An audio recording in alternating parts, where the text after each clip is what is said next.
अब आते हैं अगले क्वेश्चन पे 31 पे। 31 क्वेश्चन थ्योरेटिकल क्वेश्चन है, direct question. Frequency range 10 to the power 9 और 3 × 10 टू पावर 11 हर्ट्ज। ये बिलोंग करती है माइक्रोवेव में। इसमें थोड़ा सा ध्यान रखना, ये एक लिस्ट दे रखी है एनसीईआरटी में, इसको लिस्ट को आपको याद रखना है, कौन सी वेव कौन सी रेंज किस बैंड को बिलोंग करती है। 32 बहुत सिंपल क्वेश्चन है ये तो।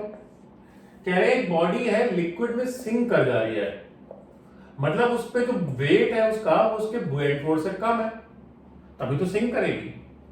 मतलब ग्रेविटेशनल फोर्स उसके वेट से कम है, सॉरी ग्रेविटेशनल फोर्स के उस पे जो बुएंट फोर्स लग रहा है उससे थोड़ा सा ज्यादा है, तभी तो बॉडी डाउन जा रही है। तो gravitational force is more than the thrust force. Straight forward question.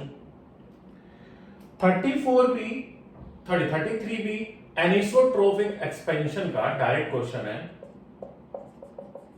Anisotropic thermal expansion का, अगर बॉडी आइसोट्रोपिकली एक्सपेंड नहीं करती तो जो गामा जो लिखते हैं वो फर्स्ट अलग अलग डायमेंशन में जो कोफिशिएंट ऑफ एक्सपेंशन है उनका समेशन के बराबर होता है।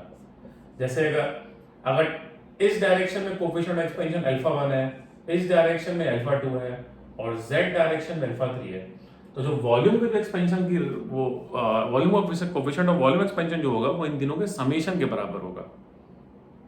इसको बोलते हैं एनिसोट्रोपिक एक्सपेंशन। क्वेश्चन नंबर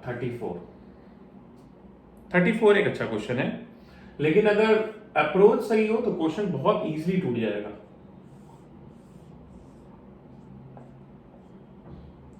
जैसे अगर आप कोई भी पर्टिकुलर प्रोसेस देख लेते हैं, जैसे हम A to B प्रोसेस देख लेते हैं। हाँ आई थिंक की डायरेक्शन बना दी मैंने। A to B प्रोसेस जो है उसमें जो है प्रेशर कांस्टेंट है, तो A to B जो प्रोसेस है वो है आइसोबारिक।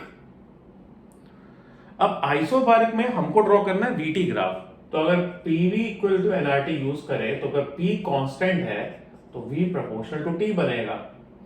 मतलब A to B जो ग्राफ बनेगा उसमें प्रेशर कांस्टेंट है, तो V जो T ग्राफ बनेगा उसके कॉरेस्पॉन्डिंग वो स्ट्रेट लाइन बनेगी passing through origin like this. अब प्रॉब्लम आती है कि हम तो ऊपर जाए कि नीचे जाए। A हमने कहीं मार्क कर लिया, तो यहां पे कॉमन सेंस यूज करो। A to B में वॉल्यूम बढ़ रहा है, तो अगर हम ऊपर जाएंगे तो वॉल्यूम बढ़ेगा, नीचे जाएंगे तो वॉल्यूम घटेगा। इसका मतलब A to जो B प्रोसेस होगा वो इस तरह का होगा। तो यहां पे कुछ ऑप्शन तो हम रिजेक्ट कर सकते हैं, जैसे थर्ड ऑप्शन बिल्कुल बेकार है, फोर्थ ऑप्शन बिल्कुल बेकार है। अब बचा 1 और 2। इसके बाद हमें सॉल्व करने की जरूरत ही नहीं है। एक चीज हमेशा याद रखना, पीवी साइकिल और वीटी साइकिल का जो नेचर होता है वो जस्ट अपोजिट होता है। अगर पीवी साइकिल क्लॉकवाइज है तो वीटी साइकिल एंटी क्लॉकवाइज बनेगी। अगर पीवी साइकिल एंटी क्लॉकवाइज है तो वीटी साइकिल क्लॉकवाइज बन जाएगी। अब इस केस में पीवी साइकिल पीटी साइकिल दे रखी है क्लॉकवाइज, तो वीटी साइकिल हमेशा एंटी डायरेक्शन ही बनेगी। तुमको सोच ज्यादा सॉल्व करने की जरूरत नहीं, बस एक ग्राफ कॉल के लिए बहुत है।